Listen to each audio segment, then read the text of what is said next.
பாருங்க இது ஒரு வகையான முதல்ல மெயின் ஃபர்ஸ்ட் முக்கியமான பிரச்சனை போலீஸ்ல பாத்தீங்கன்னா இந்த புள்ளி தாங்கண்ணா. இந்த புள்ளி வந்து காத்து மூலம் பரவுறது. இது வந்து நம்ம வந்து மருந்து அடிச்சோம்னா 15 நாளைக்கு கட்டுப்படுத்தும். அடுத்து ஒரு 15 அப்போ ஒரு 45 நாள் தான் இது இருக்கும். இதனால என்னன்னா இந்த பச்சையம் குறையறதுனால மகசூல் குறையும். சரி சரி சரி சரி ரைட்டுங்களா? இதுதான் முதல் பிரச்சனை கோலிஸ்ல. ரெண்டாவது பிரச்சனை கழுத்தழுகல். இது வந்து புள்ளி நோய், கருகல் நோயின்னு சொல்லுவாங்க. இது வந்து கழுத்தழுகல் நோயின்னு சொல்லுவாங்க. இந்த மண்ணும் தண்டு சேர்ந்து பாருங்க, இந்த இடம் கட்டாயிரும், இந்த இடம் அழுகும். அது மாதிரி நிறைய இருக்கு. இது பாத்தீங்களா? இந்த இடம் வந்து ஃபர்ஸ்ட் இதுதான் ஆரம்ப ஸ்டேஜ், அழுக ஆரம்பிச்சிடும். இதுல இருந்து ஒண்ணு தண்ணி நீங்க கட்டுற தண்ணி போடுற உரம் எதுவுமே மேல போவாது. அப்ப இது அப்படியே பழுக்கும், செத்து போயிடும். இது வந்து கழுத்தழுகல், புடனி வெட்டு, காலர் ராட்டுன்னு சொல்லுவாங்க. இது ஒரு பெரிய பிரச்சனை. மூணாவது பிரச்சனை பாத்தீங்கன்னா கோலிஸ்ல அங்கங்க ஒரு 10 செடி அப்படியே உட்காரும், இலை மஞ்சளா மாறும், உட்காரும், வளரவே வளராது. பிடுங்கி பாத்தீங்கன்னா வேறு வந்து நல்லா மொத்தமா தடிச்சு போயிடும். இந்த பாசி போடுவோம் தெரியுங்களா? அந்த பாசி மாதிரி முடிச்சு அது வந்து முக்கியமான பிரச்சனை.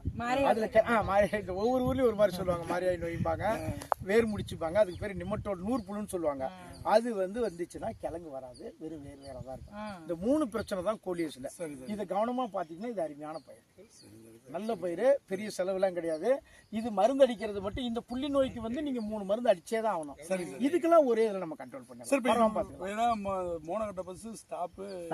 அங்க வாங்கிட்டு வந்ததா சார் எந்த கடையில வாங்கினாலும் 3 மருந்து அடிச்சுதான் ஆகணும். நான் மட்டும் இல்ல, எந்த கடையில வாங்கினாலும் சாப் ஒரு ரவுண்டு கொடுக்கணும். அடுத்தது கொஞ்சம் இதை அதிகமாச்சுன்னா டில்ட்டுன்னு ஒன்று கொடுப்பாங்க, புரபிகோணம் சொல்லணும். அதுக்கும் கொஞ்சம் அதிகமாக போச்சுன்னா டெபுகோணம் சொல்லணும் ஒன்று கொடுப்பாங்க. 3 மருந்து தான் யார் அடிச்சா. ஏன்னா இது வந்து காத்து மூலம் பரவுறது. ஜில்லு ஈரக்காத்து அடிச்சுக்கிட்டே இருந்துச்சுன்னா பக்கத்து காட்டுக்காரன் தான், நம்ம காட்டுக்கு வரும், நம்ம காட்டுல இருந்து அடுத்த வயலுக்கு போவோம். ஈரக்காத்துல தண்ணி எப்படி பரவுதோ அது மாதிரி அதோட வேகம் பரவும். இது வந்து மணல்ல பரவும், தண்ணி மூலமா பரவும். ஈரம் அதிகமா இருந்து மழை பெஞ்சுன்னா அந்த தண்ணியில பரவிக்கிட்டே போகும். இவ்வளவுதாங்கண்ணா. இப்ப வேர் மூலமா இப்ப கொடுக்கறதுக்கு வந்து கிளைமேட் எங்களுக்கு நைட்டு கூட தூரல் போடுச்சு. இதுக்கு பிறகு என்ன மாதிரி பண்ணும்? இந்த மாதிரி என்ன பண்ணோம்னா இப்ப வேற வழியல்ல வேர் மூலமா நம்மளால கொடுக்க முடியலன்னா மேல அடிக்கிற ஊடுருவும் பாயிர மருந்துகள் இருக்கு, சிஸ்டமிக்னு. நீங்க அடிச்சீங்கன்னா கீழே இறங்கும்.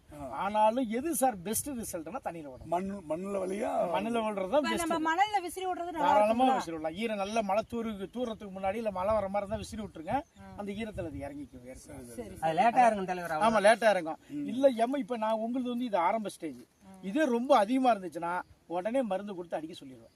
ஏன்னா உடனே பாதுகாப்பு தடுக்கணும், இதை பரவக்கூடாது. அதனால இப்போதைக்கு நீங்க தண்ணியிலே விடலாம். இல்ல சார் எனக்கு ரிஸ்க் மேல அடிச்சனாலும் அடிச்சிருங்க. மேல அடிச்சாலும் இது கேட்கணும்.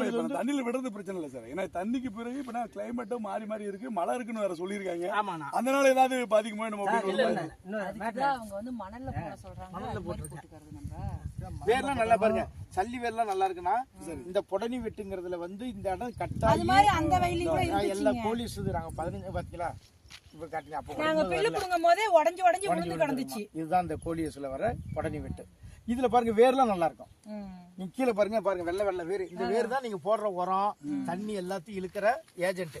இதெல்லாம் நல்லா இருக்குது. ஆனா செடி வாடுது. இதே ஃபுல்லா முடிச்சாங்க. ஆமா, இத பாருங்க அந்த வயல் ஒரு வயல் ஒரு ஃபுல்லாவே ஒண்ணு பெருந்தலைவர் தான் இதுதான் கொடுத்தேன். அது முடிச்சு வராம இருக்கிறதுக்கு அது கம்பல்சரி. இதுல இருந்து எங்க விட்டுறேன்னா இதுல இருந்து ஸ்டார்ட் ஆகி இதுல வந்து இந்த வருஷத்துல எனக்கு முடிச்சு மட்டும் வருதான்னு மட்டும் சொல்லுங்க. இது வரைக்கும் வராம இருக்கதான் கொடுத்துருக்கேன். அந்த ஒரு வயல் ஒண்ணுமே இல்லங்க, கொடுத்துருக்கலாமே. இல்ல இப்ப அது கூட்டதுக்கு போன வருஷம் போன வருஷம் ஒண்ணுமே இல்லாத போயிருச்சு. அதான் முடிச்சு வந்துட்டாவே உங்களுக்கு இழுத்து பாத்தீங்கன்னா இந்த பாருங்க இவ்வளவுதான் இருக்கும், கிழங்கே வராது. ஆனா செடி பாக்கிறதுக்கு நல்லா இருக்கும். நம்மளும் எப்படியும் 10 டன் வரும்னு நினைச்சிட்டு இருப்போம். பாத்தீங்கன்னா வெறும் தலையாதான் இருக்கும். அதான் அதுல ஒரு சிக்கல் இந்த பயிர்ல. நீங்க அந்த வேர் கொடுத்த மருந்து இதுல தான் சார் விட்டுருக்கீங்க.